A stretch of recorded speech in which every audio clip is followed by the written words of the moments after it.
En el mundo hay épocas de revolución y hay épocas de contrarrevolución. Aquella era una época de revolución.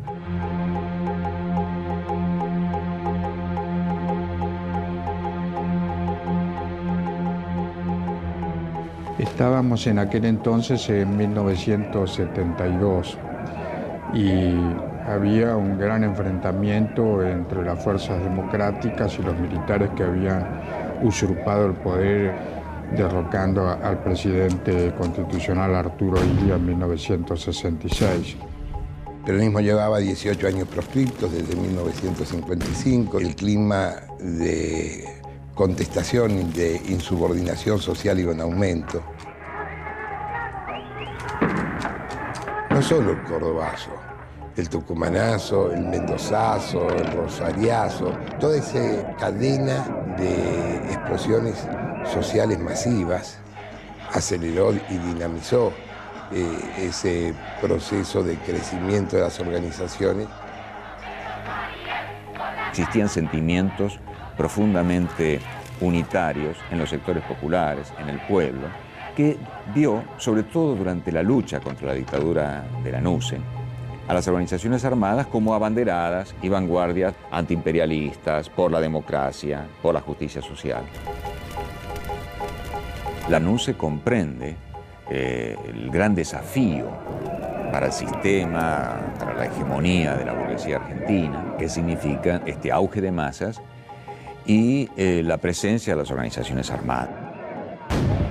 Comienzan las desapariciones, hay una aplicación generalizada de la tortura. Era muy difícil formular una denuncia de tortura, de malos tratos, y que prosperara, que se investigara. Era realmente lamentable cómo llegaban los presos. Éramos abogados defensores de los presos políticos, de los presos de la guerrilla, de los sindicalistas combativos. Nunca les preguntaba a los presos ni qué pensaban, ni de qué partido político eran. De muchos creo que nunca lo supe. Además, la mayor parte de los presos políticos habían sido trasladados, por un lado, a la cárcel de Rawson y por otro lado a la cárcel del Chaco. Yo creo que la razón fundamental es alejar a las direcciones revolucionarias, las direcciones de las organizaciones armadas, de los lugares en los que podían tener un contacto con el exterior, ¿no? Ese contacto era mucho más difícil en la cárcel de Rawson. En una cárcel que por su ubicación geográfica se consideraba que era imposible escapar.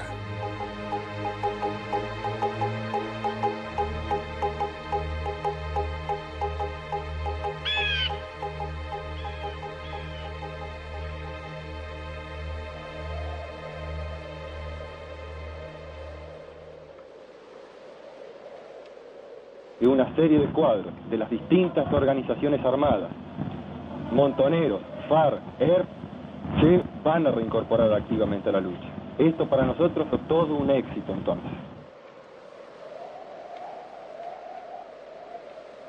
Solución que ven las organizaciones armadas con las distintas siglas a la salida del país. Bueno, continuar con la guerra revolucionaria.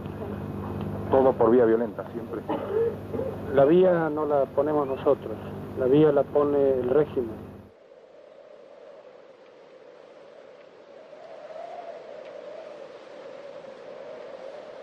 Nosotros entendemos que está suficientemente demostrado que el régimen siempre va a tener alguna trampa, y no casualmente, sino porque necesitan las clases dominantes mantener una situación de privilegio sobre el pueblo explotado. Aquí, ya que estamos también en la Patagonia, concebimos esta acción, esta lucha, como la continuación de la lucha que libraron todos los obreros rurales, los obreros industriales, que en los años 21 fueron asesinados por el ejército, por la represión. Somos los continuadores de ellos. Terminada la primera independencia, en este momento estamos en la segunda independencia por la liberación del imperialismo yanqui y por la construcción de una patria socialista.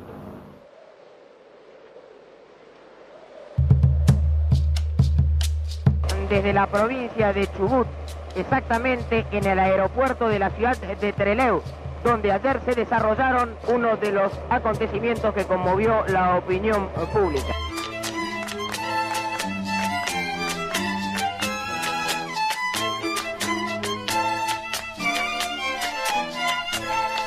¿Estaban uniformadas o vestidas de civil? No, estaban todos de civil, identificados algunos con una gorrita con una estrella roja. Y contador, ¿cómo se inician las cosas entre Trelew? Bueno, por represa. Las medidas ejecutadas por los efectivos militares sobre dicho instituto penal han permitido, como se sabe, esta es una de las zonas que ha sido declarada de emergencia. Autoridades militares son las encargadas de revisar minuciosamente cada uno de esos equipajes. ¿Hubo alguna máquina de resistencia, algún conato?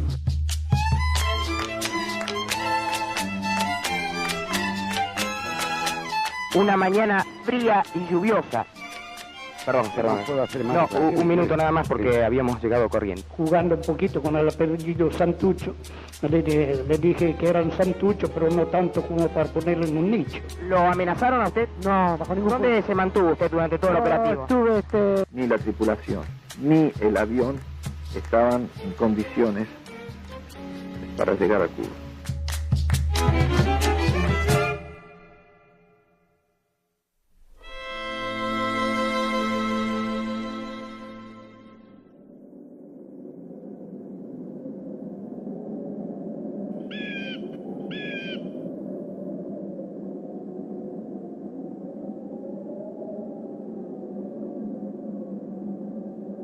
Cuando empiezan a llegar los presos y leemos en los diarios que la cárcel de Rawson iba a ser de máxima seguridad y iba a estar dedicada a este hecho de la detención de los presos políticos y sociales, la reacción del pueblo inmediatamente es: nos están trayendo un problema que no es nuestro. Era como que Trelew era un lugar allá lejos, muy al sur, donde qué iba a pasar.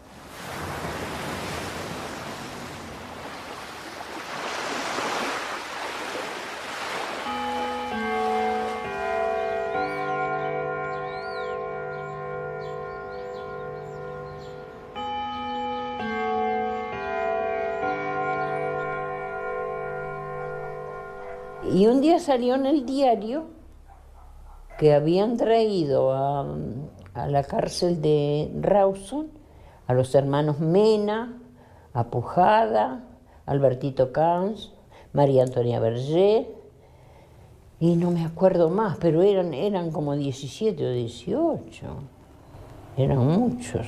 No éramos habitantes de un pueblo chico, pero nos entra a vincular con los familiares que vienen.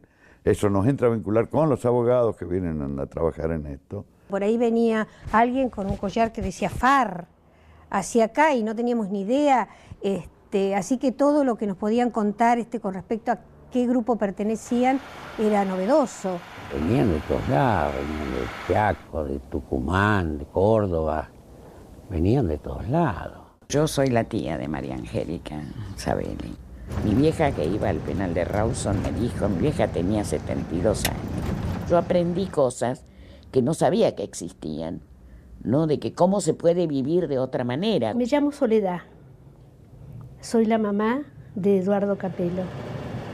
En esa época teníamos un Citroën, así es que el viaje no fue muy placentero, pero a partir de ahí, todos los meses íbamos a verlo. Una vez lo que me pasó a mí, siendo yo empleada de la policía, viene una señora que venía a visitar a su hijo que estaba ahí y me dice la señora, dice, hija, dice, no puedo hacer unas milanesas, freír unas milanesas. ¿Sabes qué hicimos? Porque a mí me controlaban tanto por estar ahí. Entonces yo le digo, mire, esta es mi amiga va a salir adelante y usted siga al atrás.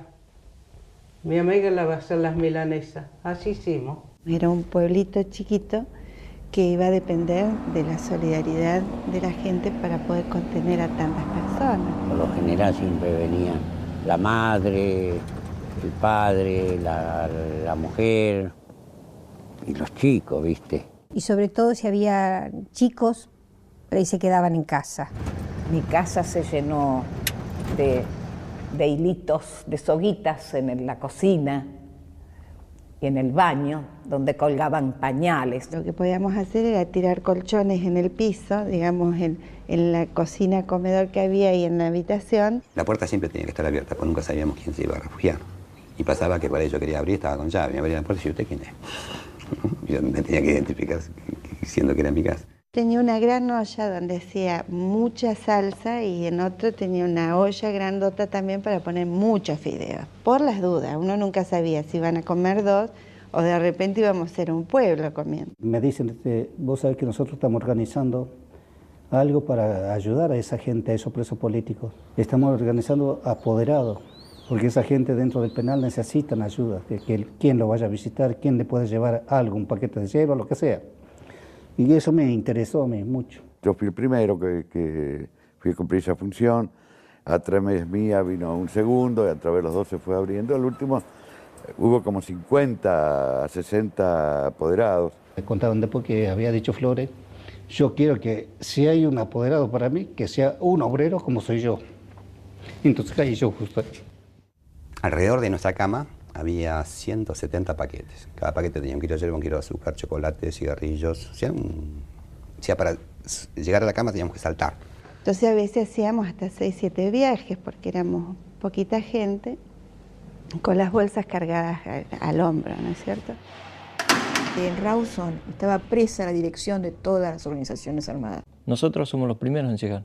O sea, llegamos al aeropuerto de Rawson, nos juntan con los de Córdoba y todos juntos nos llevan al penal de Rawson. Había compañeras de la FAL, montoneras de la FAR, del FAP, había gente del Partido Comunista. Y por supuesto estaba el gringo Tosco, ¿no? Que era el gran personaje de la cárcel. Yo ingreso a uno de los pabellones intermedios donde estaban los presos políticos. Al frente estaba Agustín Tosco, la parte de los presos del sindicalismo.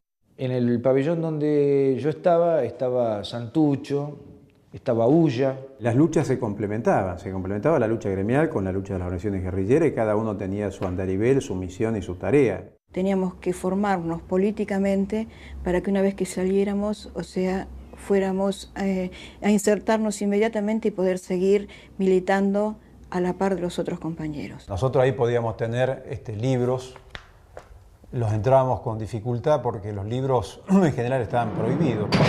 Había horas que eran dedicadas cada organización a su estudio o a la formación de compañeros que habían tenido menos posibilidad de estudio. Y se estudiaba libros de marxismo, de historia argentina, de economía política, de historia de la revolución, de la revolución cubana, de la revolución rusa.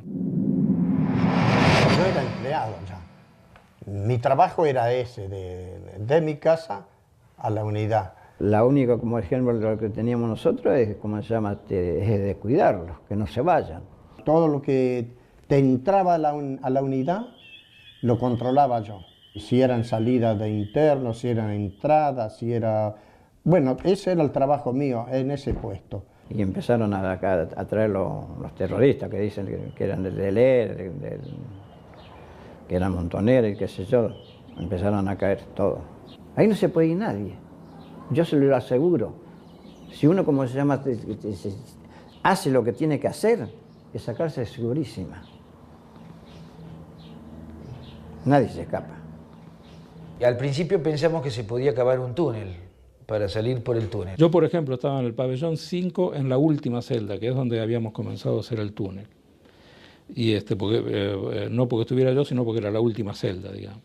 Y eso quedaba a 15 metros del paredón. Sacaron las baldosas con mucho cuidado para no romperlas. Los Bralmetal, que eran una especie de calentadores, bueno, se desmenuzaban y se usaban para hacer palas para excavar. Cuando teníamos un aviso de los compañeros que estaban adelante por si venía alguien, tapábamos esa baldosa y los bordes los rellenábamos con plastilina. Se hacen unas especies de molde con engrudo y papel de diario. Sobre todo La Nación, que era el más grande, se hacían perfiles para sostener los túneles. Entonces íbamos cavando medio metro y poniéndole, era un trabajo árabe, y poniéndole ese cartón, ¿no? Se nos dio la orden de abajo de coser bolsitas. Había que evacuar todo el material que se sacaba del túnel. A las pibas les pasábamos, cuando ellas salían al recreo, les pasábamos eso mismo por los agujeros. Las piedras se tiraban donde jugábamos al fútbol. Todos vaciamos las alforjas nos levantamos y empezábamos a patear como si tirábamos una pelota arriba y empezábamos a patear. Pateabas para cualquier lado, pero vos decías la cancha ya estaba llena de piedras chiquitas, ¿no? O sea, evidentemente ellos no se dieron cuenta. Pero la celda se llenaba de agua cuando cavábamos. Era una idea muy linda, pero bastante difícil de realizar. Si hubiéramos terminado el túnel, el patio hubiera tenido como 1 metro más de altura. Todavía estaríamos llenando bolsitas y tirando bolsitas. Había que agarrar para otro lado porque por el lado del túnel no funcionaba la cosa. Tratábamos de pasarlo lo mejor posible, tratábamos de que si había compañeros que se deprimían, estar al lado de los compañeros para levantarles el ánimo. Las chicas habían hecho algunos agujeros en el piso que tenía zonas de vidrio para que pasara la luz.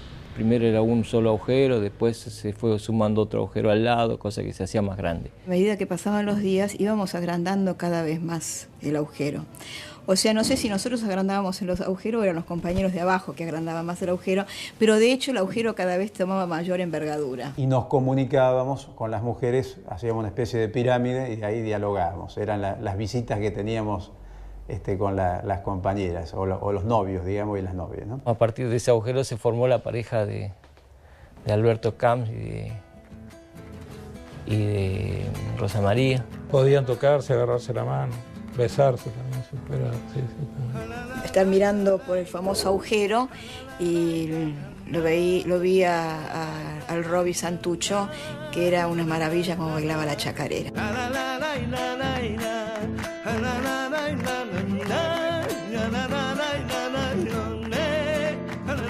Se puso más movido cuando llegó Carlitos Astudillo y cantaba la famosa Luis Burela, ¿no?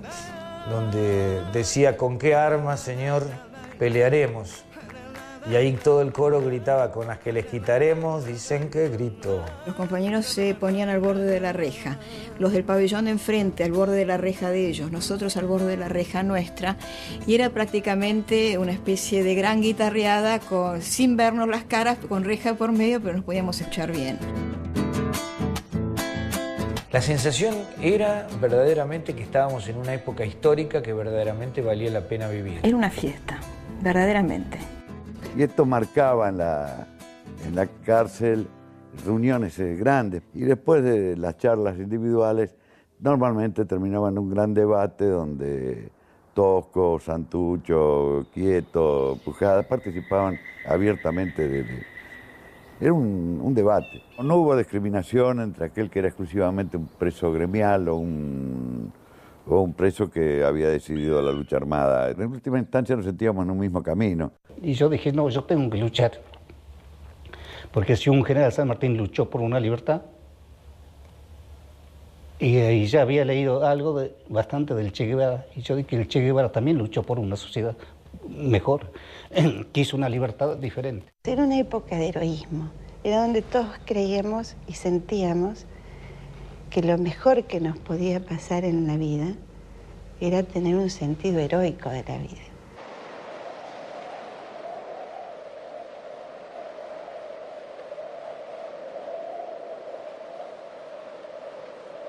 Cualquier manifestación, por más pacífica de cualquier tipo, del pueblo genera una represión violenta y la muerte de obreros, de gente del pueblo.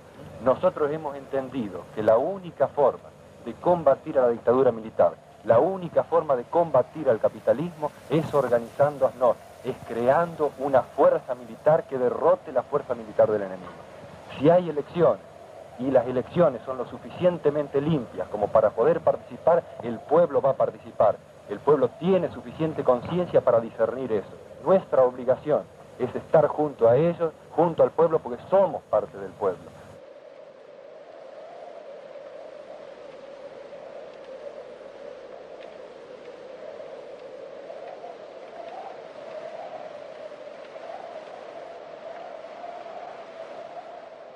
Había una especie de norma de criterio que la primera tarea de cualquier compañero preso era empezar a pensar en la fuga. Porque era la única manera de reincorporarnos a la lucha revolucionaria, es decir, a la lucha contra la dictadura. La mayor cantidad de compañeros de conducción estaba presa y entonces Para nosotros era una prioridad poder recuperar esos compañeros que estaban presos. En aquella época uno ya sabía que no había ninguna opción jurídica o legal que te diera alguna posibilidad. Así que uno caía preso y lo primero que hacía era planificar la fuga. Lugar bastante complicado para organizar una fuga porque bueno, era una zona totalmente aislada y perdida del mundo prácticamente. La ciudad más cercana que reunía alguna condición como para esconderse podía ser Bahía Blanca, que estaba creo que a 700 kilómetros, o Comodoro Rivadavia a 400 kilómetros. Que además de ser en el páramo de la Patagonia, tenía al lado, ahí nomás, a los pocos kilómetros, una tremenda base militar aeronaval. Incluso había en el lugar una unidad, que yo no me acuerdo si era un batallón especial de lucha antiguerrillera. Ellos pensaban que jamás nos íbamos a atrever a atacar un sitio así. Vimos eso, que era como un gran operativo de seguridad alrededor de la cárcel, pero que eso no se condecía con la situación interna. Se acorazaron, digamos, pensando que venía un ejército de afuera hacia adentro. Ellos nunca esperaban una operación de adentro hacia afuera. Por eso la planificamos así.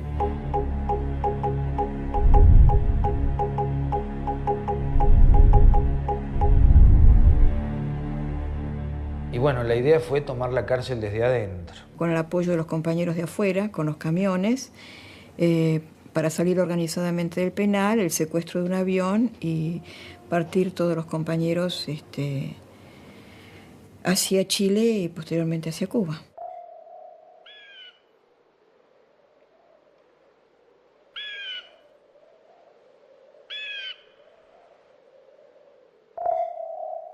Los compañeros del penal que estaban presos fueron avanzando en la idea de cómo tomar el penal. Lo único que sí necesitaban de afuera para esa tarea interna era que le pudiésemos introducir algunas poca cantidad de armas mínimas iniciales para poder iniciar la toma del penal.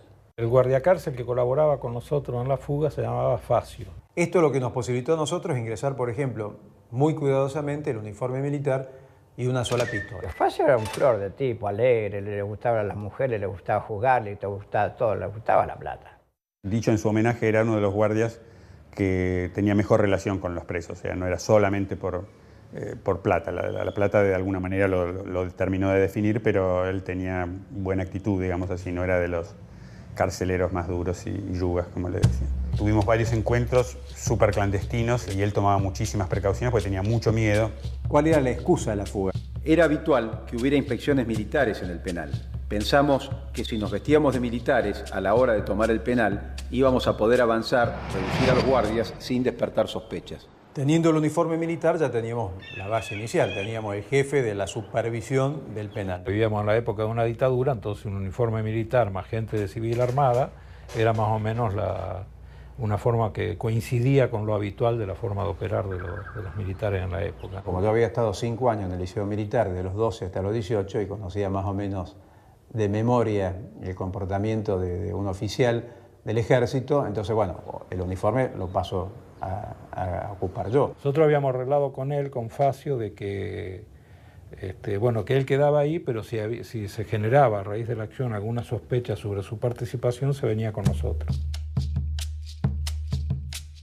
La mayor parte del tiempo, casi todos estábamos haciendo algo relacionado con la fuga. Se hace toda una elaboración y una de información detallada del comportamiento interno del penal, de la ubicación de los espacios geográficos, de cada una de las habitaciones. De María Angélica me puedo acordar que yo estaba en la celda al lado mío. Ella nos daba clases de arma y desarme de armas en base a un palo de escoba. Cómo era un FAL, de cómo se tenía, en el caso de la recuperación de más armas. Nos hacíamos sancionar para ir a los chanchos, para hacer las mediciones exactas, digamos, de los metros de desplazamiento entre pabellón y pabellón. Se usaba todo desplazamiento del penal para obtener una información. El penal tenía una guardia de seguridad que era el ingreso al penal. Está la puerta de entrada y acá viene el muro perimetral. Nosotros solíamos encontrar hierro tirado en la cancha de fútbol, hierros viejos, y también cortamos algunos pedazos de camas para hacer esas púas que servían también para intimidar a los guardiacárceles. Y para convertir esa púa en un objeto verdaderamente peligroso había que sacarle filo y punta. Estábamos todo el día hasta sacarle hasta sacarle mucho filo a la punta. Había compañeros que eran carpinteros, hicieron, por ejemplo, con jabón, hicieron armas, formatos de armas, de pistola, pero casi espectaculares. También hubo una especie de reconstrucción de un fal hecho en madera. Se empieza a hacer un chequeo del sistema de seguridad externo, o sea, lo que eran los murallones externos. Turnarnos a la noche, tomar los turnos de las guardias. En estas garitas hay guardias armados con fal, con fusil automático liviano. Y después viene un pasillo donde empiezan los pabellones. Estos pabellones tienen planta alta y planta baja. Nosotros estábamos en este pabellón. Yo daba las clases de gimnasia, de entrenar a las compañeras de mi pabellón en la marcha agachada. Probamos numerosas formas de atar rápido a alguien con un cronómetro. Otra de las tareas que me fueron encomendadas, como otras compañeras, fue tejer boinas que iban a imitar las boinas que ponían los guardias cárceles, guantes para ocultar las manos, el color carne. La guardia interna tiene un oficial de guardia, que es el que maneja toda la seguridad interna. Son los guardia cárcel, los que se llaman los yuga, habitualmente los que manejan la salida, la entrada de los presos, tienen las llaves de cada una de las rejas.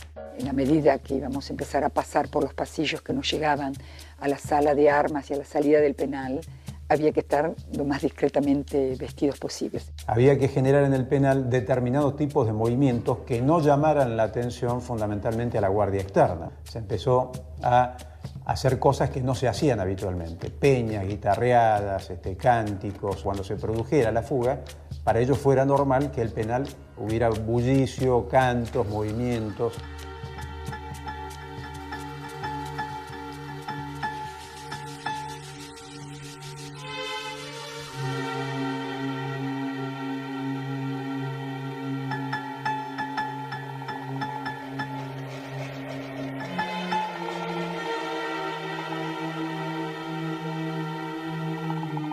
Los compañeros en total éramos 116 los que se iban a fugar. En función de eso se pensaron los vehículos que había que tomar para traer hasta la zona. El traslado iban a ser en 2 camiones, un camión grande, un camión mediano, un camión chico. Y un auto. En el auto iba a ir el primer grupo, en la camioneta algunos compañeros del segundo grupo y bueno, el resto en los camioncitos. Otra parte del grupo externo era la parte que venía en el avión. Estaba Fernández Palmeiro, que era del ERP, estaba el Petizo Ferreira, que era también del ERP, estaba una compañera que era de la FARC. Tenían la responsabilidad de garantizar la información de que el avión había salido en tiempo o atrasado, lo que sea, pero bueno, informar esto. Y cuando teníamos la confirmación de esto, íbamos con toda la caravana, encabezada por el Falcon, seguido por la camioneta y por último los 2 camioncitos, íbamos hasta el penal. Ahí había que dar la primera señal de que había salido el avión y por lo tanto que comenzase la toma del penal. Tarea del primer grupo era llegar a la puerta y abrirla, de la forma que costara lo que cueste. Sin que se produjeran mayores bajas, ni nuestras, ni las del servicio penitenciario. Tarea del segundo escalón, o sea, de los 19 hombres, era ir consolidando punto por punto que se iba avanzando. Yo tenía que retener a la guardia cárcel, las 2 guardia cárceles que tenía en nuestro pabellón. Y yo estaba encargada, como tocaba guitarra y cantaba boleras, de hacerla, a ella le gustaba escucharme, de hacerla acercar a la reja. Tomar toda la parte de la cocina, la enfermería, la parte de donde estaba la capilla, todo el patio central. Tarea del tercer escalón, los 120 hombres, era consolidar y empezar a organizar la salida de los compañeros para la fuga, de acá y de acá. La segunda seña es un pañuelo, sacarse un pañuelo en la puerta del penal, ahí en la puerta de ingreso al perímetro del penal. Los compañeros de afuera veían, era una seña visual, digamos, veían esa seña, se subían a los camiones y entraban al penal. Yo tenía simplemente que volver a mi camioneta, subir a la camioneta y enfilar hacia el penal y los camioncitos iban a venir atrás mío. Y en esos vehículos nos retirábamos nosotros. Eso era como estaba planificado. Había que hacer 15, 16 kilómetros, no recuerdo con exactitud, que había entre Rawson y Trelew. Más o menos teníamos calculado lo que demorábamos en copar el penal, en llegar al aeropuerto, ocupar el vuelo y desviarlo para Chile. Se sabía que se le iba a poner en un aprieto también al gobierno de Allende. ¿Por qué? Bueno, nosotros no nos quedamos en Chile, había que ir a Cuba. Los abogados que teníamos la confianza de las organizaciones político-militares, algunos de nosotros, supimos de la fuga con anterioridad. Para las organizaciones significaba un golpe muy fuerte al régimen militar, casi dejarlo en ridículo, y de esa manera también debilitándolo políticamente.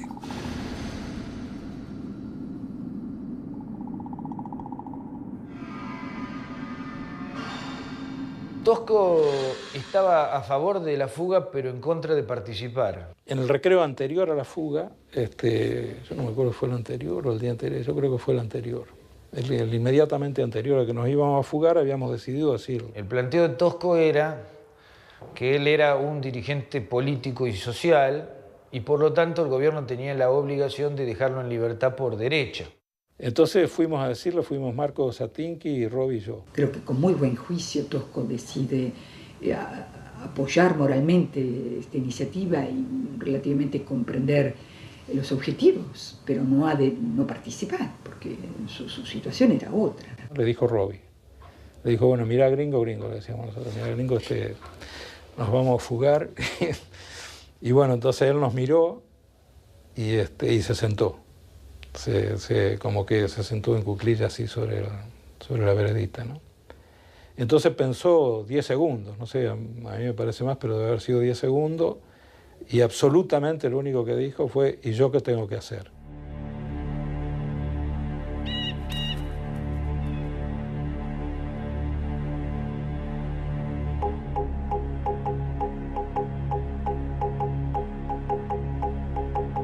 Estábamos tranquilos, estábamos muy, muy tranquilos y esperando que sea la hora de la fuga. Nos reunimos en una celda a preparar la toma del ala izquierda, digamos, del penal. Nosotros estábamos con barba, pelo largo. A propósito, nos habíamos dejado una forma de que los guardiacárceles nos reconocieran por pelos largos o barbas que no íbamos a usar el día de la fuga. Entonces, el día de la fuga nos cortamos los bigotitos, el pelo corto, media americana corta.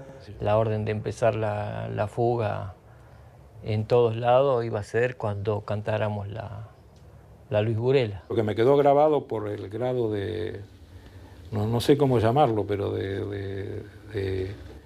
fue lo de Facio cuando volvíamos del recreo una hora antes de la fuga, eran las 4 de la tarde y nos dice ya son las 6 era la hora de la fuga y él sabía que eran las 6, como bromeando, ¿no? Bromeando sobre la fuga.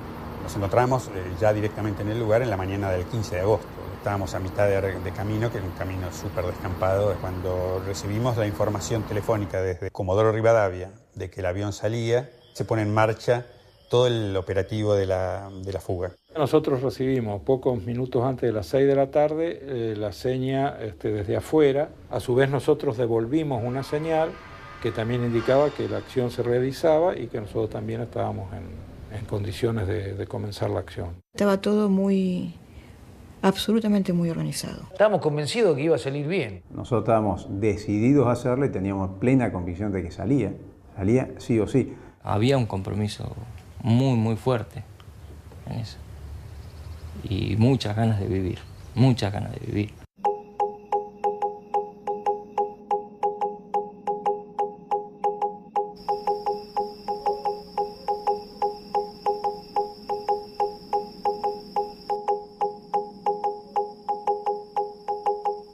Primero hicimos llamar con Facio, ya lo teníamos planificado, al jefe de guardia. Cuando se arrima el oficial de guardia, el negro quieto, el Roby, no sé, creo que estaba Gringo Mena también, lo reducen. Con la pistola lo reducen y lo obligan a que abra esta primera reja. Ese grupo irrumpió adelante y detrás de él fuimos nosotros. De ahí Quieto y yo nos fuimos arriba donde estaban las compañeras. Cuando vi subir a Marco con una 45 en la mano, su gamulán puesto y una cara y un gesto de decisión. No hubo ningún tipo de resistencia, le explicamos qué es lo que iba a pasar, qué es lo que íbamos a hacer y las encerramos en una celda. Yo sabía de la fuga, pero ahí comprendí que todo había empezado y que esto era imparable. De ahí avanzamos los 6 con Facio y el jefe de guardia adelante. Estos hombres que estaban en las garitas, que tienen visión directa, lo que veían es que había una delegación con un oficial del ejército que se movía hacia esta guardia. Era un momento muy peligroso porque tenía que abrir la puerta. Y efectivamente, bueno, abrieron la reja. Ya los mismos compañeros de estos pabellones y de estos se encargan de reducir los pabellones de arriba. Los uniformes de guardia se los íbamos sacando a medida que los íbamos reduciendo. De repente aparecieron vestidos de guardia cárcel, pero ya eran los sublevados. Un compañero que le decían Pajarito iba acomodando a los prisioneros nuestros adentro de los calabozos. Y me paró, me dijo, párese, no se mueva. Entonces con esos mismos uniformes se iban vistiendo otros compañeros. Nos vamos hacia adelante, hacia la puerta ya del penal. Hacia el objetivo central, que era esta puerta. Donde está la sala de armas. Eran las 6:30, 7 menos cuarto de la tarde, cuando nos aparecieron. Y le decimos, bueno, muchachos, se ha tomado el penal. Estamos decididos a todo, dice. Así que cooperen, dijo. Y nos tenía ahí agarrado, sin nada en la mano, ¿qué le íbamos a hacer nosotros? Nos tuvimos que entregar. Y ahí Facio me dio una gran ayuda porque él mismo se puso como junto a los guardias y dijo, ¿no? No, ríndanse, que no haya, que no pase ninguna desgracia, no sé qué cosa, y se puso con las manos en la nuca hacia adelante mío, arrodillado, y ahí se arrodillaron varios. Bueno, me ayudó tremendamente. Me pidieron las llaves, sabía que yo era el armero y le entregué las llaves. Cuando teníamos reducido eso, ya teníamos prácticamente el penal dominado, porque ahí era donde estaba todo el armamento y los guardias. Se arma una cadena y se vacía esta sala de armas. María Angélica Sabelli, que era chiquitita, venía con los fales que se le cruzaban para todos lados. La primera cosa que me dijeron, que habían copado todo el penal y que iban a salir, a fugar, y que quedamos tranquilos. Y me encargaron de mantener tranquilo también a los internos comunes. Estas torretas teníamos que poner hombres nuestros. Como iban vestidos de guardia cárcel, a la persona que estaba de guardia no le llamaba la atención. Y cuando ya voy a entrar, me apuntalan 2 personas con rifle FAR. Y conforme iban llegando los empleados que iban a tomar servicio, los iban secuestrando ellos ahí. Entramos como 10 en cada calabozo, qué sé yo, 1,50 m por 1 metro. Uno de los guardias, evidentemente, se alerta o ve algún movimiento raro o llega a reconocer entre la gente que se acercaba a alguno de los presos. Y en ese momento se produce el tiroteo. Una persona parapetada con un fusil automático a unos pocos metros de la puerta por donde teníamos que salir, era absolutamente imposible irse. Nos iba a matar a todos con ese solo fusil. Venían armados y venían a irse, venían decididos a irse, ¿no es cierto? Entonces, la decisión de ellos era poderosa, pase lo que pase. Y ahí fue que muere un guardia cárcel, ahí lamentablemente Valenzuela se llamaba. Y nos vamos a la sala del director, al cual le dije que avisara a las garitas de que se trataba de un incidente sin importancia, bueno, que arreglara la situación. Di una explicación como que habían sido unos estudiantes que habían pasado y tirado unos petardos, unos cohetes, y que estaba todo tranquilo, que no pasaba nada. El tipo dice, ustedes están locos, los van a matar a todos, nos van a matar a todos, acá no hay forma de evadirse, hay más de 80 hombres armados. ¿Usted tuvo miedo? Un poquito, un momentito, sí, porque una nerviosidad, propiamente miedo no. Y ya nuestro pabellón salió en fila hacia la puerta del penal. Nosotros le habíamos pedido a Tosco que una de las cosas que hiciera fuera tratar de controlar que no se alboroten, digamos, los presos y se fuguen. Bueno, él era el compañero respetado por todos nosotros, por todos los presos sindicalistas y también por los presos comunes. No me voy a olvidar nunca de la mirada de Tosco al pie de la reja cuando nosotros partíamos, y él quedaba y la seña de buena suerte que nos hacía. Y ahí tengo fresco como si fuera hoy pasar por el pabellón de presos comunes. Y que esos hombres observaban en total silencio, con rostros muy fuertes, muy expresivos, rostros castigados, hombres que no iban a salir más, y que acompañaban de alguna forma con el silencio el otorgarnos la posibilidad de la fuga. Algunos con la vez de la victoria, otros con el puño cerrado.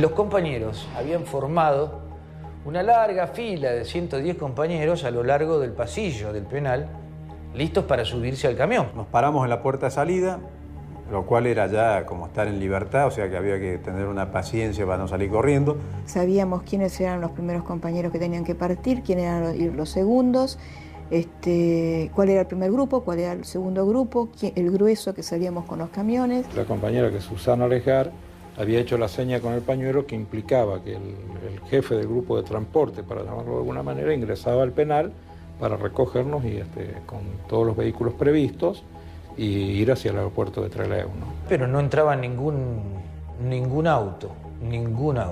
Y esperamos y no llegaban los vehículos. Y pasaba Pedro Bonet, estaba Sayo, estaba ahí. Pobrecita, estaba ahí parada, ella estaba de civil. El Pedro Bonet estaba de uniforme, con un fal en el hombro.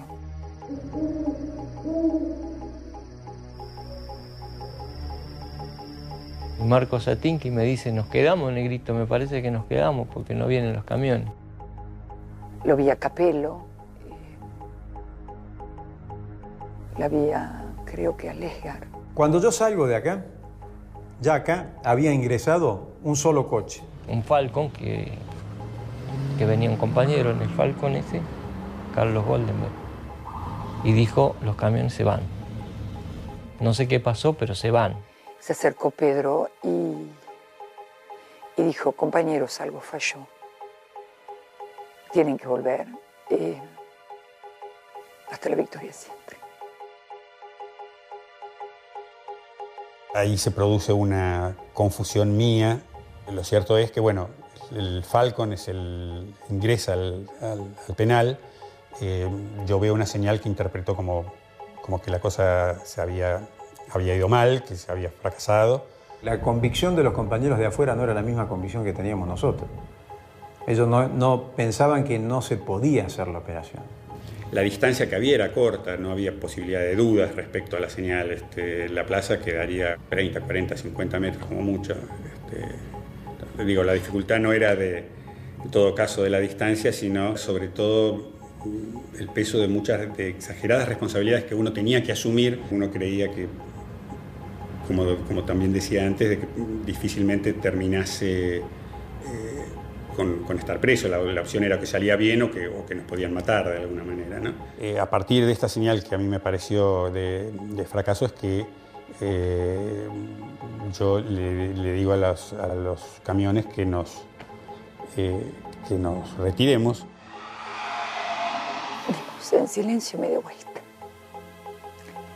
y volvimos a tomar el paso y los presos y los sindicalistas seguían prendidos a la reja, comprendiendo que, bueno, había fallado.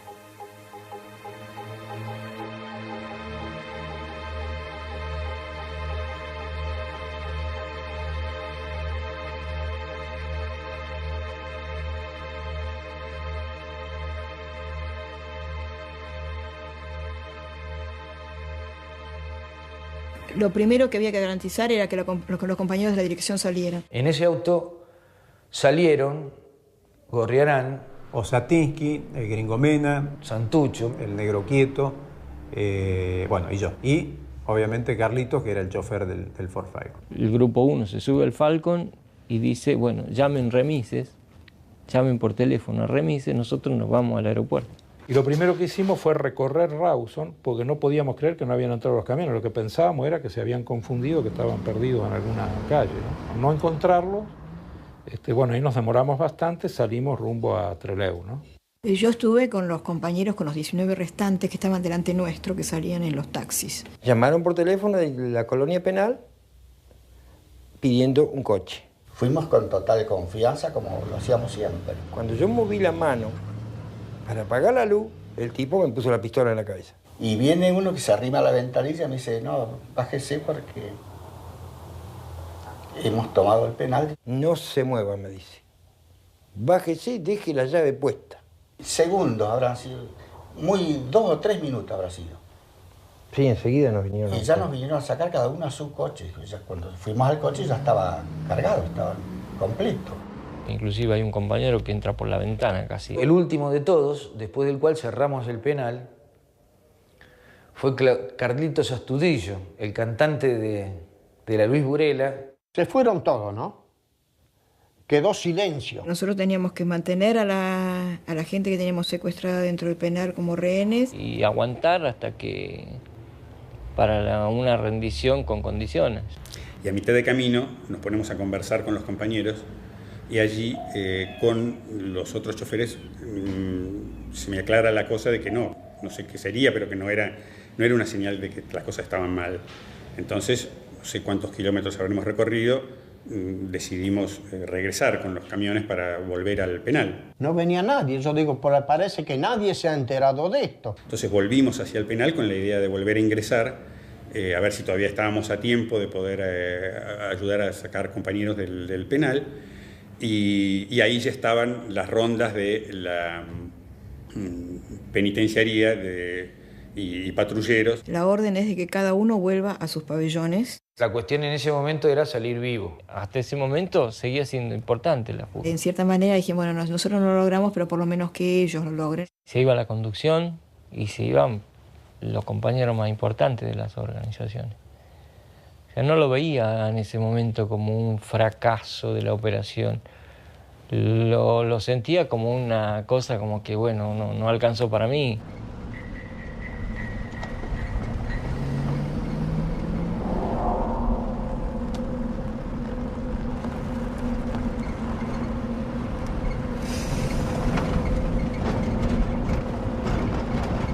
Cuando llegamos al aeropuerto me doy cuenta que el avión ya está por decolar. Nos ocurre ocupar la torre de control del aeropuerto y con la excusa de que éramos militares y que había una bomba en el avión, que lo pararan, que lo íbamos a revisar. Cuando subo y se abre la puerta del avión, está el gallego Fernández Palmeiro con una azafata agarrada de la cintura y una bereta, me acuerdo, porque era un cañón largo, con un cargador largo, más allá de lo normal, y que me pone la pistola a la altura de la cabeza. No nos reconocen, creen que somos militares en serio, porque claro, estábamos armados con Falcon y para colmo uno de uniforme. Empezamos los gritos, que abran, que somos nosotros. Subimos al avión y había que tranquilizar el pasaje. Ahí es cuando el negro Quito agarra el micrófono y dice, señores, no se preocupen, este es un simulacro, les pedimos disculpas, quédense tranquilos en sus asientos.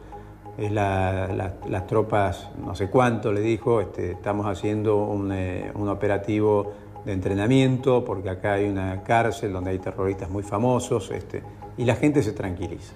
Y hacemos que el avión se ubique en la cabecera de la pista a la espera de que los taxis que habíamos pedido, que los compañeros lleguen, ya sean los taxis o los camiones, porque todavía todo esto de lo que había pasado con los camiones no lo sabíamos.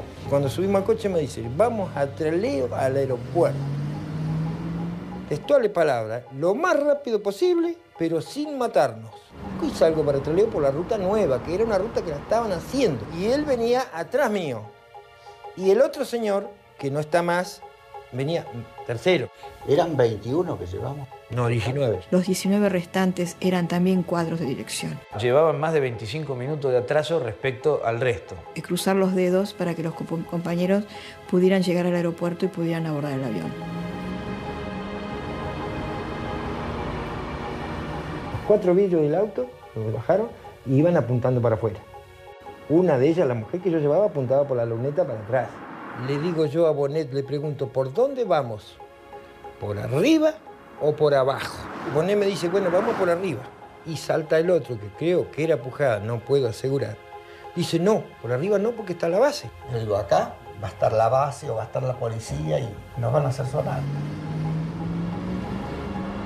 Y bueno, ahí esperamos un tiempo ya prudencial, que bueno, ya se ve que había saltado ya la operación, no podía mantenerse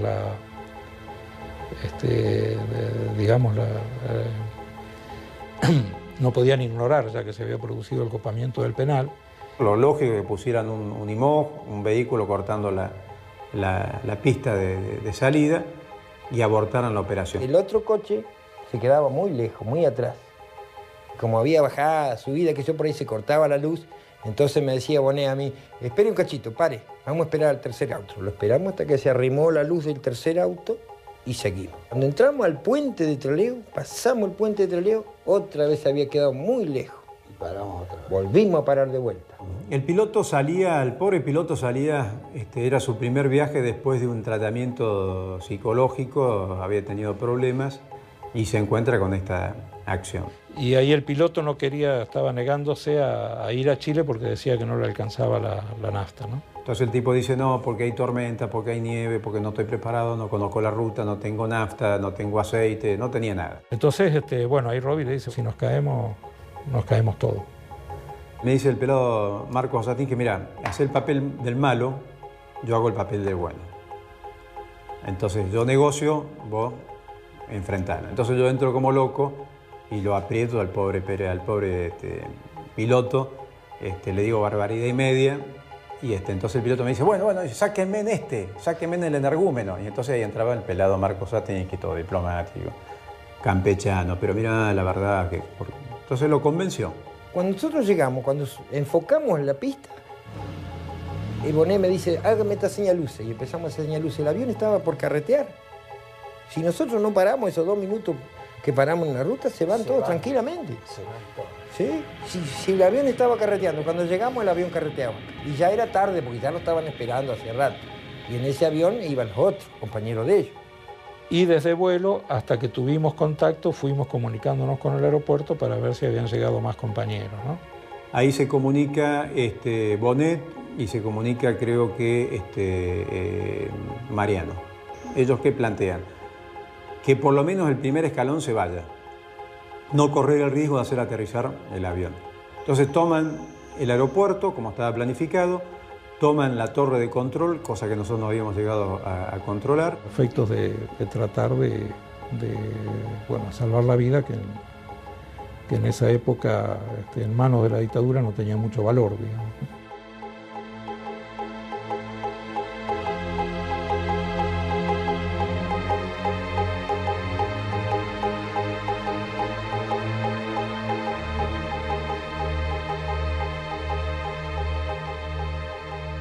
Acaban de manifestar miembros de las organizaciones armadas, FARC, ERP y Montoneros, que después de haber realizado esta entrevista y haber llegado a la masa de la población a través de la prensa escrita, es factible, y ellos lo han decidido así, entregarse incondicionalmente sin ningún tipo de violencia. Me buscan en Trelew para venir a hacer reportaje. Avisaron por megáfono que íbamos a entrar, que 2 periodistas van a entrar. Y de acá autorizaron, desde la puerta autorizaron, que ya estaba controlada por alguno de los muchachos, que nos dejaran pasar, pero que entráramos con los brazos en alto. 2 de las organizaciones que estamos aquí, representadas en algunos de sus miembros, son organizaciones peronistas, la otra no lo es. Hoy nos separan algunas diferencias políticas, pero estamos seguros que al calor de la lucha esas diferencias van a ser superadas. Esta acción es significativa de nuestra voluntad de unión. Estamos juntos en esto y vamos a luchar juntos por la liberación de nuestro pueblo. ¿Todo salió como fue planeado o esto fue un poco así víctima de las circunstancias? Sí, evidentemente, nuestra intención era irnos, ¿no? Hacer esto. No fuéramos todos, se fue solo un grupo. El resto no pudimos llegar a tiempo. ¿No llegaron a tiempo? No llegamos a tiempo. El resto del grupo que despegó, que pudo despegar en el avión, ¿ya tenía órdenes precisas de que ustedes, si no llegaban a tiempo, ellos despegaran? Así es, sí. Así es. ¿Cuántos quedaron acá en este momento? Creo que somos de 19 o 20, en este momento lo vamos a contar. Bueno, entramos. Cuando entramos, lo primero que vemos es el que nos recibe en la puerta, un arma larga en la mano, la boina, con la estrella roja de 5 puntos, entonces ahí entramos a percibir un poco más qué se estaba viviendo acá adentro. Reafirmar nuestra voluntad de lucha junto al pueblo, diciendo que se ha expresado combativamente en tantas jornadas de lucha, en Córdoba, Rosario, Buenos Aires, en todas las ciudades del país, que lucha permanentemente por derrotar a la dictadura, por conseguir un gobierno popular y construir una patria socialista. Yo los vi muy serenos, muy tranquilos, muy jugados. Vamos a exigir que el señor juez verifique nuestro estado físico, Para eso yo creo que podríamos pedir la presencia de un médico que puede verificar el estado físico de todos los integrantes de este grupo. Se levantaban el pullover que tenía, el pullover lo levantaban para arriba, la camisa, y me decía, ve que estoy sano, mire que estoy sano, mire que estoy sano. Y se levantaban la espalda y me mostraban la espalda y bueno, le digo, ¿estás sano? Entonces, ¿cómo te llamás? Fulano tal. Me acuerdo cuando le tocó a la señora de Santucho, le palpo el vientre tenía un embarazo más o menos como de 4 o 5 meses. Se levantó la ropa así, nada, no tenía nada, estoy bien. Y así por decirlo pasaron los 19. No tenemos ninguna intención de hacer ningún daño a los civiles, ¿no es cierto? Los mantenemos aquí, incluso por seguridad de ellos, está la represión afuera, mientras transamos con la represión para entregarnos, ¿no es cierto?, entregar las armas y garantizar nuestra seguridad. El jefe de la base era el capitán Pacagnini y el jefe de la infantería marina de la base era el capitán Sosa. Los dos estaban en el lugar dirigiendo las operaciones militares, estaba cercado el aeropuerto, estaba cercado por todos lados. En primer lugar, decían que los querían llevar a la base. Y ellos decían que a la base no querían ir porque en la base corría peligro su vida. Tenemos sobradas experiencias de compañeros nuestros e incluso nuestras mismas, que cuando han caído presos han sido torturados, picaneados, brutalmente golpeados. El objetivo es tratar de evitar que esto hoy se repita. De aquí salía el doctor Godoy a conferenciar, supongo que habría sido el capitán Sosa, hasta llegar a un entendimiento donde él, como juez federal, aseguró que si se rendía, entregaban las armas, iba a ser respetada su vida y iban a ser devueltas al penal. Vamos a pedir también que el señor juez nos acompañe físicamente a nosotros hasta la cárcel. Y ¿es posible acceder a todo eso, señor juez? Sí, yo voy a pedir que en ese caso usted me autorice a parlamentar previamente con la autoridad militar. Sí, lo cual está totalmente autorizado para parlamentar con la autoridad militar en presencia de uno de nosotros. En presencia de uno de ustedes. En presencia de uno de nosotros va a parlamentar con la autoridad. Yo comento, filmándolos a 5 metros de distancia, 4 metros de distancia, en este momento, digo, las fuerzas de la represión se hacen cargo del grupo guerrillero que copó el aeropuerto de Trelew. Entonces me tocan la espalda, yo me doy vuelta y me dicen, fuerzas de la represión no, en un tono bastante admonitorio, ¿no? Capitán Sosa de la Marina de Guerra.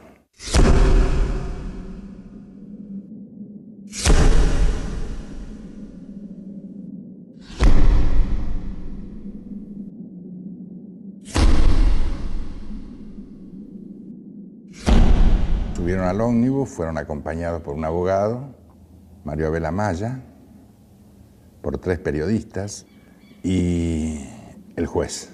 Estuvimos como con el ómnibus, con el motor en marcha, 15 minutos, media hora, no te sé decir, hasta que nos piden que bajemos. Nos pide el jefe de la base, el capitán Pacagnini, nos pide que bajemos. Bajamos con el juez y ahí nos comunica que ha recibido una orden del presidente de la Nación, el general Lanuse, de trasladarlos a la base. Y no, pero esto no lo he arreglado y que esto no lo he convenido, que nos van a matar, que acá tenemos por nuestras vidas. Lo que podés decir en un micro, encerrado después de haberte rendido y con todo rodeado por fuerzas militares. Y sentimos la necesidad de ir con ellos hasta donde pudiéramos ir. Entonces es así que nos trasladamos desde el aeropuerto hasta la base y en un trayecto interminable donde iban vehículos militares adelante, a los costados, atrás, y llegamos a la base.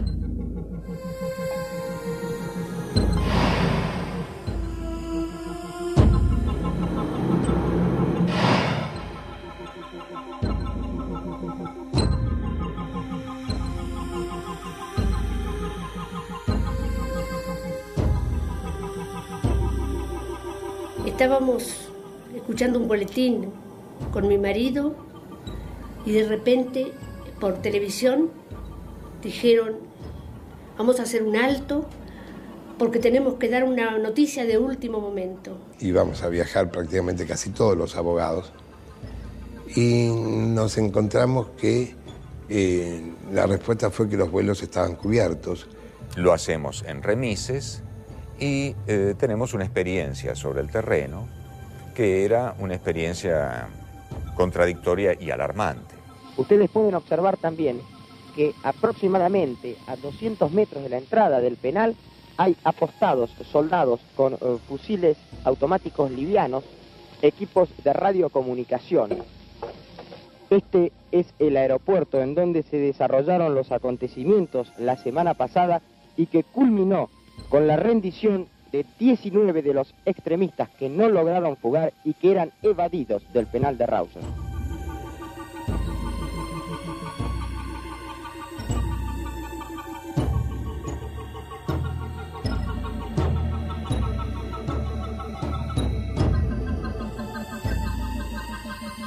La severa custodia que se ha establecido en el aeropuerto está formada por miembros de la Marina y del Ejército. Como se sabe, esta es una de las zonas que ha sido declarada de emergencia.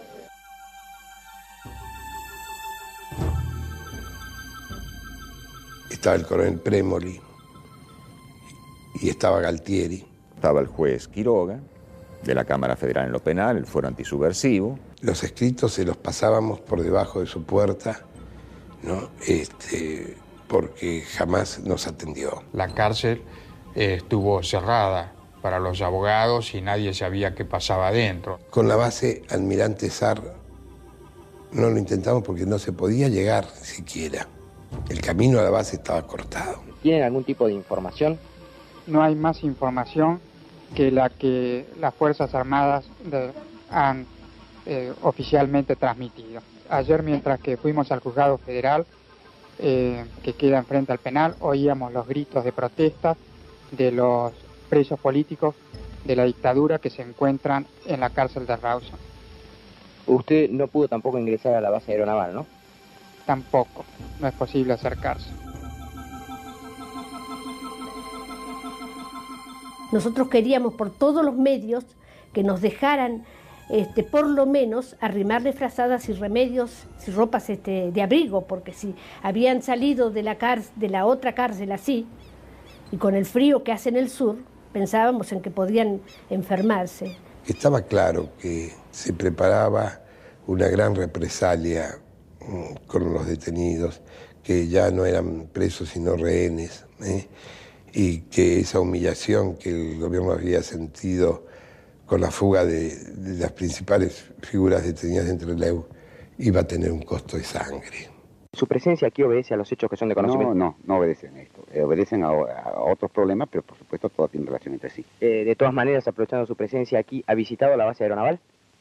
Pase por la base aeronaval un momentito. ¿Se dirige a informar entonces al presidente de la Nación, usted? Yo no voy a ver al presidente de la Nación. No tiene relación mi presencia acá con estos hechos. Es necesario comprender que la amplitud y la integralidad de la acción subversiva debe ser enfrentada por toda la ciudadanía. Así, y solamente así, podremos desterrar la violencia y tendremos la oportunidad para vivir en paz y en justicia.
Nosotros estábamos en Chile y un funcionario del gobierno vino a informarnos de que algo muy grave había ocurrido en Trelew. Lógicamente hay un momento de una gran tensión, de una gran de incertidumbre y tensión al mismo tiempo, como nadie decía nada, digamos, ¿no? Ahí estaba la mujer de Santucho, estaba mi compañera. Es en la tarde del 22 que nos llega la noticia a través de los presos comunes de que había habido un intento de fuga en la base Almirante del Sar y que había habido un tiroteo y que había muchos compañeros heridos. Circulaba la versión de que había habido 3 muertos. Mario Hernández nos dice que a través de un familiar que trabajaba en la aeronáutica sabía que había pasado algo esa madrugada en la base Almirante Sar de Trelew. En Buenos Aires hubo sol ese día a la mañana y yo me desperté y vi sol y dije, ay, menos mal que hay sol porque hoy Marangelga no va a tener tanto frío.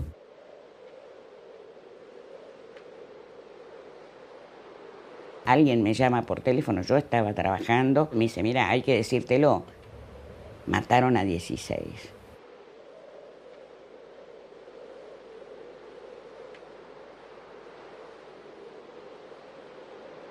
Entonces empieza a leer la lista de los muertos ahí, ¿no?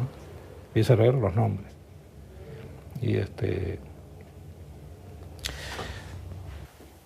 Y nos hizo sentir mucha impotencia, mucha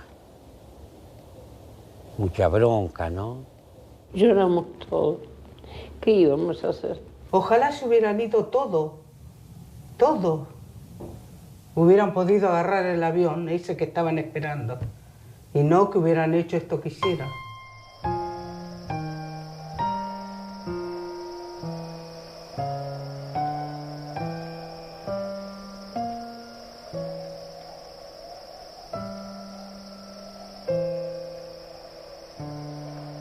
Y llegaban los nombres, y tal compañera, y tal otro, y tal otro, y tal otro.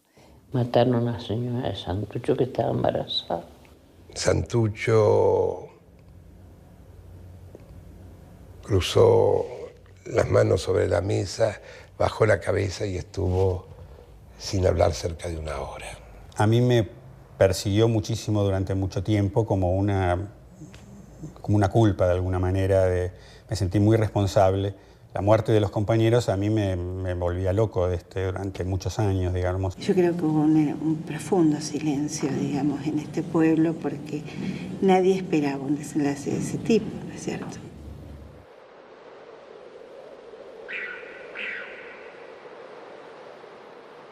Todos los compañeros estaban en la ventana de su celda, sus rostros enmudecidos, llorando de bronca, gritando el nombre de cada compañero, vivando a cada organización revolucionaria y en medio de las lágrimas de la solidaridad planteábamos la continuidad de la revolución. Fue el compañero Tosco, a grito pelado para que pudiéramos escuchar todos, que hizo un homenaje en nombre de todos los compañeros. Yo era la primera vez que lo escuchaba a Tosco hablar. A mí se me concedió un honor proletario como obrero de hablar para despedir en el sentido físico a los 19 compañeros. Para nosotros eran 19. A cada nombre de cada compañero y de cada compañera gritábamos presente hasta la victoria siempre. Eso fortaleció nuestro espíritu para superar las dificultades y para marchar unidos, construyendo esa revolución históricamente necesaria para nuestra patria y para nuestro pueblo. No fue fácil, para nada. No fue fácil, o sea, del golpe, dice, no fue fácil levantarse. Con un tenedor muy mal afilado que nos daban para comer el eterno cordero del sur, escribí los nombres de todos los compañeros en la pared. No fue fácil olvidar ni dejar de llorar todo ese tiempo. Eso no fue fácil.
Cumplo en reunirlos a los señores periodistas de la zona y del resto del país para informarlos personalmente sobre los distintos hechos que se han producido en la zona de Rawson y Trelew. Después vinieron las explicaciones, las declaraciones, los comunicados. Se pretendió hacer creer que estos presos que estaban totalmente desarmados intentaron una fuga y arrebatarle la ametralladora al capitán Sosa. Los mapas presentados por las fuerzas militares a los medios para que vieran cómo había sido. Y cuando más miraba los mapas, más te dabas cuenta de que fue directamente un asesinato, un fusilamiento a mansalva. María Antonia Berger, Alberto Miguel Camp y Ricardo René Aybar permanecen internados en salas individuales en un pabellón interno del nosocomio bajo fuerte custodia militar. María Antonia Berger le habían dado como muerta primero, bueno, después la alegría de saber que había vivido, lo mismo que Camps y el Turcaidar. Ellos fueron los que nos transmitieron los detalles de los últimos momentos y que el capitán Sosa había sido el que había comandado el grupo de marinos que los ametralló.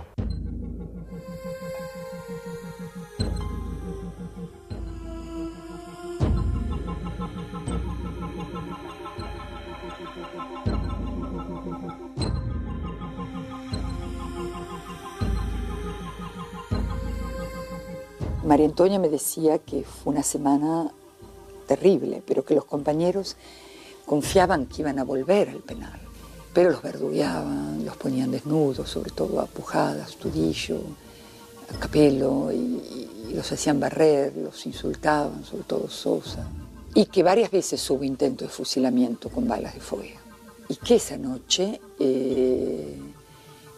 los despertaron, les hicieron sacar los colchones, o parar los colchones, no me recuerdo muy bien, y que los hicieron, porque era un pasillo largo con celdas chiquititas, y los hicieron salir como tantas veces afuera de la celda.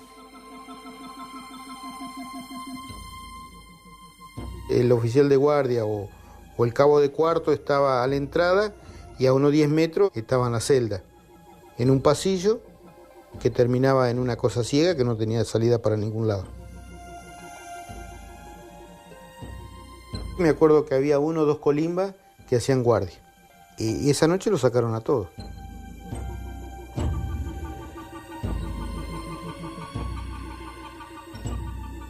El 23 a la noche, como a las 12 de la noche, vienen a buscarme a mí a mi casa. Subo al camión donde estaban todos los militares y nos fuimos a la base Almirante Saar. Nosotros ya llevábamos todos los féretros, todos los cajones, los 16 cajones, y nos dice un cabo, sargento, dice, mire, los cuerpos están arriba. Y era un salón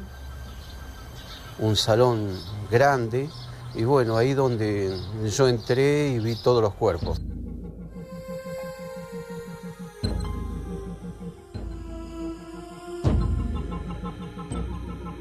Estaban todos acurrucados, que trataron de agacharse y de salvarse porque estaban así como, ¿quién te dice? Estaban así queriendo defenderse uno arriba del otro. Los pibes, los camilleros, que eran colimba, quedaron haciendo, limpiándolo y lo llevaron a la morgue del hospital. Y me acuerdo que una mujer había quedado viva. Y entonces me acuerdo que gritaba que la maten, porque se ve que sufría muchísimo. Después me entero que era María Berger, me dicen que eran ellas. Estaban los 16 cuerpos en el piso, 8 había de un lado, 8 había de este lado. Veo que la Santucho, la mujer creo, para mí de la forma que estaba por tener un hijo. Tenía 1, tenía 2, tenía 3 balas en el vientre y 1 bala en la teta, en el seno. Apujada al cordobés fue al que más balas le metieron, creo que le metieron como más de 12, 14 balas. Y después había otra mujer que me llamó poderosamente la atención porque era una bella mujer, muy bonita, que yo no me olvido jamás del nombre, la Sabeli. Y me llamó la atención que no le veía sangre por ningún lado. Entonces se me dio por levantarla, dar la vuelta y mirarle atrás de la cabeza y le habían metido el tiro acá, en la nuca.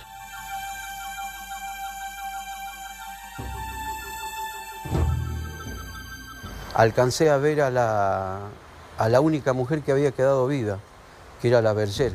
Y la tenían arriba una camilla, me acuerdo que la tenían arriba una camilla y tenía un vendaje puesto por acá y tenía otra por acá.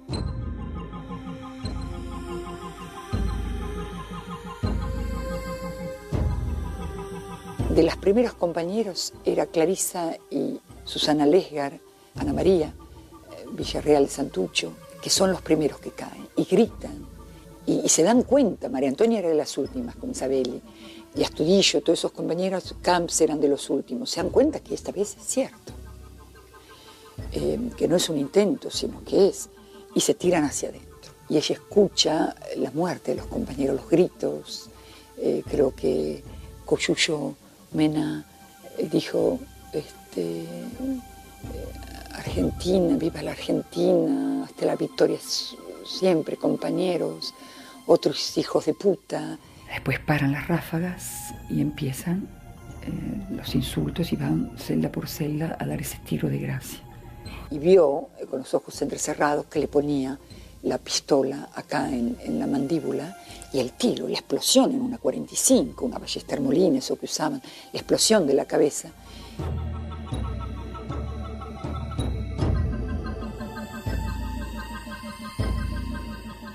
La llevan a la enfermería, no los atienden enseguida. El indio Bonet estaba vivo todavía, se desangra después, como Alberto, y creo que hay alguien más vivo, yo no sé si es Capelli o Astudillo.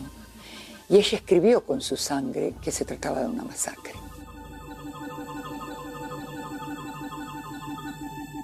Nadie tenía que hablar nada, no tenía que hablar de los temas. Había un seguimiento, como quien dice, unos servicios de la inteligencia dentro de los Colimba, que lo manejaban unos cabos de comunicación en ese momento. Y me acuerdo que había los chicos de los barrios de las periferias que nos tiraban piedra. Chicos de 7, 8 años le tiraban piedra a los colectivos de la base. E incluso ahí a veces le gritaban asesinos, asesinos, nos gritaban.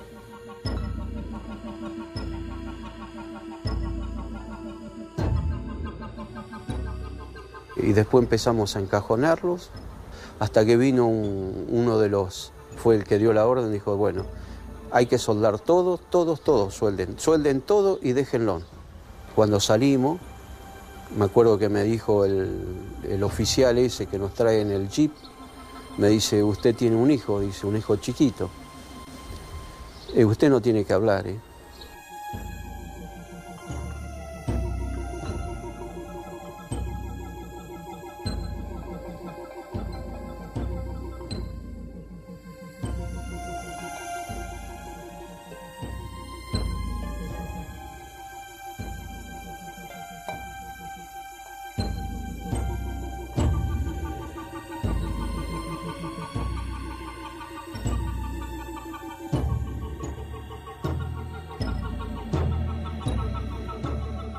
que ese pacto de silencio se corresponde por una decisión que fue tomada por la NUCE y los comandantes en jefe.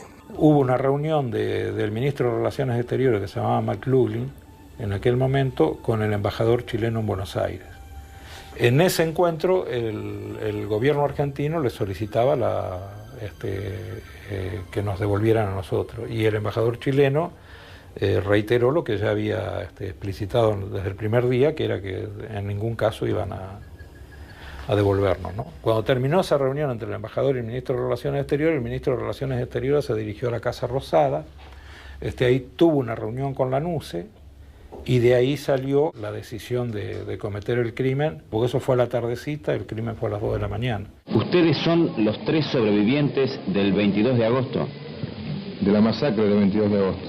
¿Por qué ustedes 3 conservan la vida? No era la totalidad de la base la que iba a llevar adelante la operación de masacre. En un momento, estando ya heridos, escuchamos que llega un grupo de personas preguntando qué era lo que había sucedido. A partir de entonces no se escucharon más tiros de remate. De inmediato 6 compañeros son retirados y llevados a la enfermería de la base, donde estaban presentes los 2 médicos de la base, y allí no recibimos ningún tipo de atención médica. Eso explica en parte la muerte del compañero Volti con Ibonet. Se decidió un escarmiento, se decidió una represalia, se decidió matar para restablecer el principio de autoridad que había quedado dañado porque se le escapaban los principales jefes de las organizaciones armadas del mayor penal de seguridad en el lugar donde prácticamente era imposible, y creo que ellos lo contestaron con ese baño de sangre. A Sosa se lo protegió a tal punto que no fue posible seguirle su rastro.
En la noche fría se ha perdido aquello, se extravió su alma en el vendaval.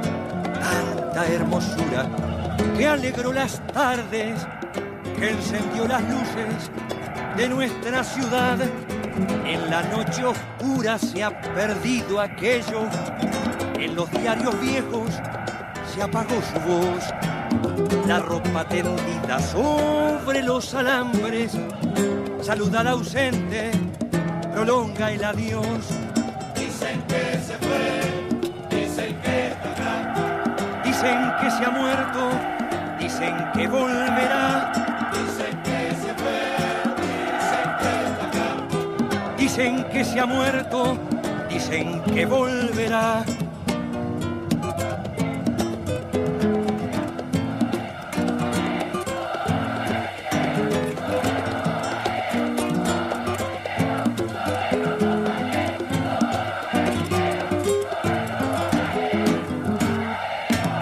Las avenidas limpian las vidrieras, se abren los balcones para que entre el sol.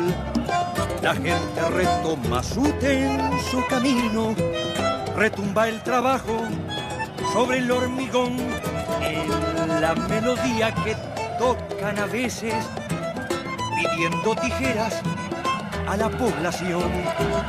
El barrio respira los tiempos de antes, las nubes de otoño, aquella ilusión. Dicen que se fue, dicen que está acá. Dicen que se ha muerto, dicen que volverá. Dicen que se fue, dicen que está acá. Dicen que se ha muerto, dicen que volverá. Dicen que se fue, dicen que está acá. Dicen que se ha muerto, dicen que volverá. Dicen que se ha muerto, dicen que volverá.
Y un día salió en el diario que habían traído a la cárcel de Rawson a los hermanos Mena, a Pujada, Albertito Camps, María Antonia Berger, y no me acuerdo más, pero eran como 17 o 18, eran muchos.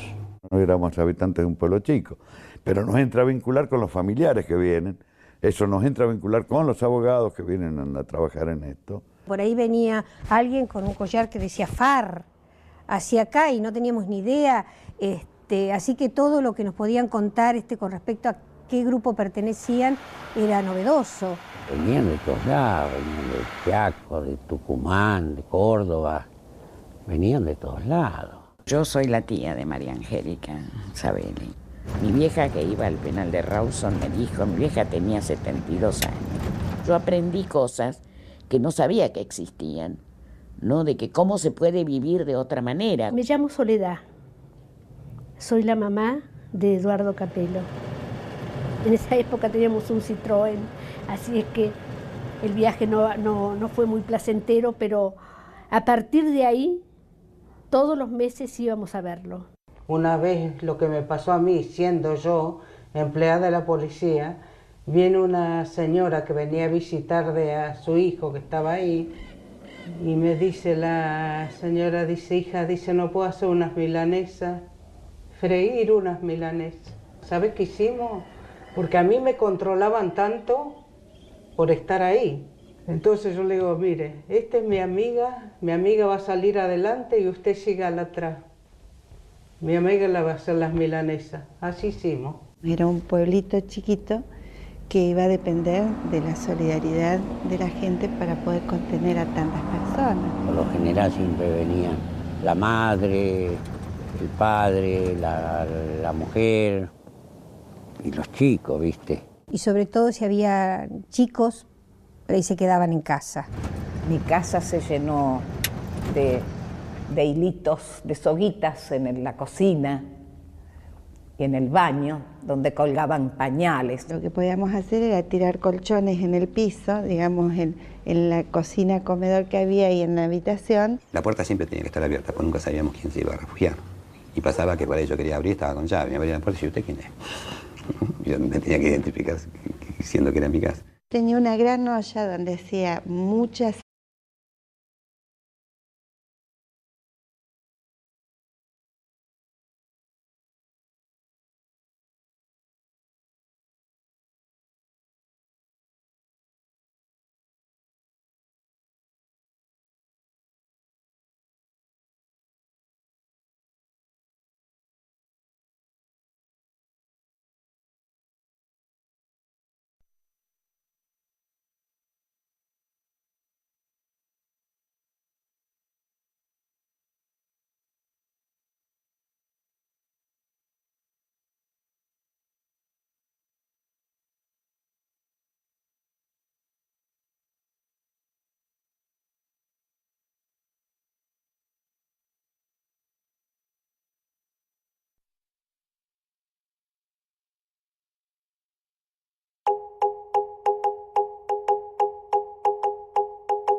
En el mundo hay épocas de revolución y hay épocas de contrarrevolución. Aquella era una época de revolución.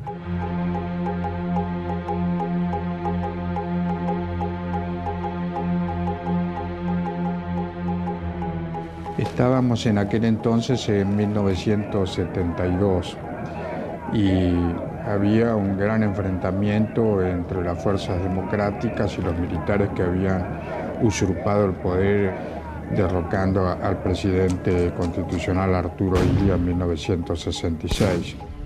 El peronismo llevaba 18 años proscriptos desde 1955. El clima de contestación y de insubordinación social iba en aumento.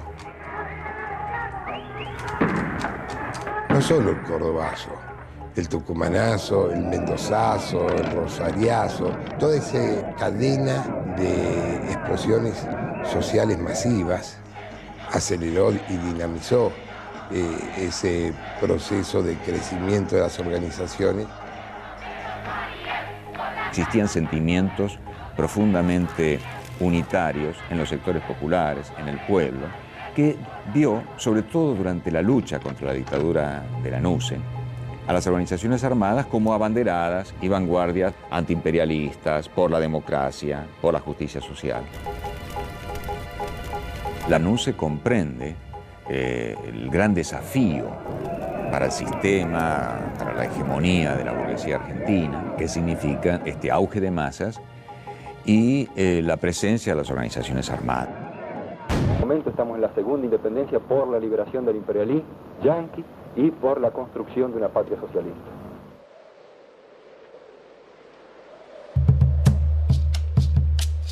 Desde la provincia de Chubut, exactamente en el aeropuerto de la ciudad de Trelew, donde ayer se desarrollaron uno de los acontecimientos que conmovió la opinión pública.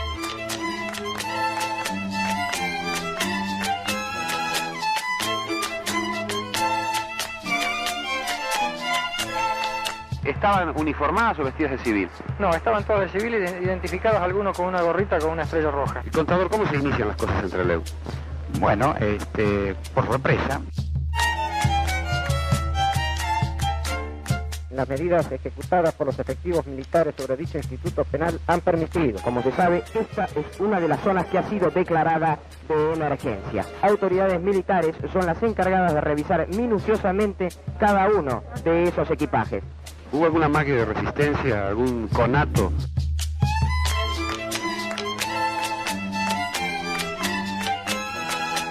Una mañana fría y lluviosa. Perdón. No, un minuto nada más porque habíamos llegado corriendo. Jugando un poquito con el apellido Santucho, le dije que eran Santucho, pero no tanto como para ponerlo en un nicho. ¿Lo amenazaron a usted? No, bajo ningún punto. ¿Dónde se mantuvo usted durante todo el operativo? Ni la tripulación, ni el avión estaban en condiciones para llegar a Cuba.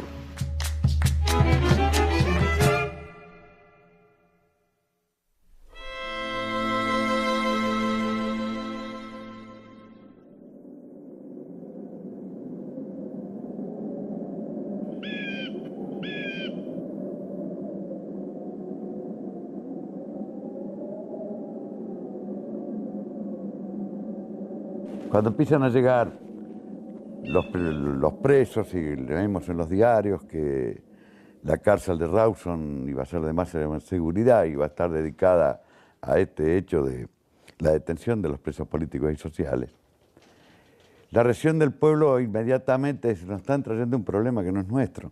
Era como que Trelew era un lugar allá lejos, muy al sur, donde qué iba a pasar.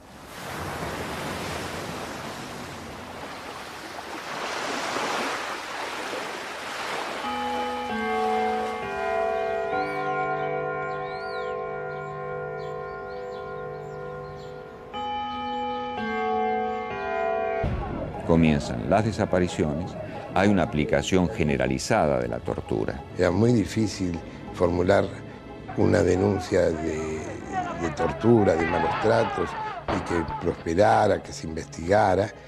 Era realmente lamentable cómo llegaban los presos. Éramos abogados defensores de los presos políticos, de los presos de la guerrilla, de los sindicalistas combativos. Nunca les preguntaba a los presos ni qué pensaban, ni de qué partido político eran. De muchos creo que nunca lo supe.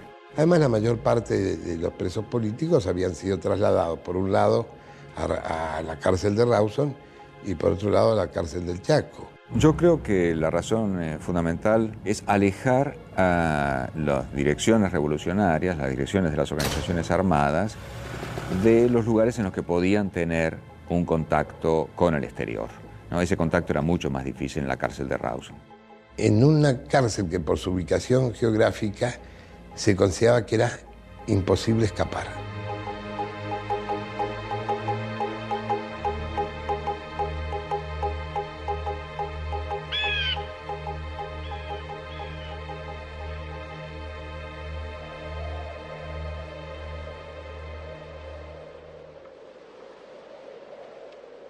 Y una serie de cuadros de las distintas organizaciones armadas, Montoneros, FARC, ERP, se van a reincorporar activamente a la lucha. Esto para nosotros fue todo un éxito entonces. Solución que ven las organizaciones armadas con las distintas siglas a la salida del país. Bueno, continuar con la guerra revolucionaria. Todo por vía violenta, siempre. La vía no la ponemos nosotros, la vía la pone el régimen.